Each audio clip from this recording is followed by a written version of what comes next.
দেখুন, আমরা level playing ফিল্ডের কথা বলি, একটা সুন্দর নির্বাচনী পরিবেশের কথা বলি। এই ক্ষেত্রে আপনাদের সহযোগিতা ছাড়া আমাদের সম্ভব হবে না। আমাদের এই নির্বাচন কমিশনের একার পক্ষে ওদের স্বপ্ন পূরণে পাশে থাকতে পেরে আমরা গর্বিত। এই কাজটা করা সম্ভব হবে না, একটা সুন্দর সুষ্ঠু নির্বাচন দেওয়া।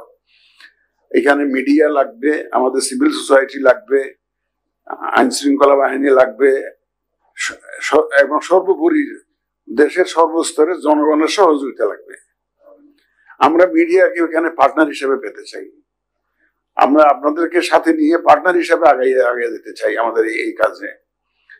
আমরা ইতিপূর্বেও জানিয়েছি যে আমাদের যে জনসচেতনতা সৃষ্টি, এই যে ধরেন এই এআই এর অপব্যবহার, মিস ইনফরমেশন, ডিসইনফরমেশন, এগুলা অ্যাড্রেস করার জন্য আপনারা একটু গুরুত্বপূর্ণ ভূমিকা রাখতে পারেন। পার্টিকুলারলি আমাদের দেশে নর্মালি ইলেকট্রনিক মিডিয়ার প্রতি মানুষের একটা আকর্ষণ বেশি। ইদানি আবার সোশ্যাল মিডিয়া একটা যুগ হয়েছে। মানুষের ওই যে প্রিন্ট মিডিয়ার চাইতে এটাকে ইমিডিয়েটলি খুব গুরুত্ব দেয়, এবং দেখবেন যে ওই টেলিভিশন খুলে আগে স্ক্রল করতে থাকে যে গুরুত্বপূর্ণ সংবাদটা কোথায় কোথায় আছে। সুতরাং ইলেকট্রনিক মিডিয়ার গুরুত্ব আমাকে আর বুঝিয়ে বলার দরকার নাই আপনাদের কাছে।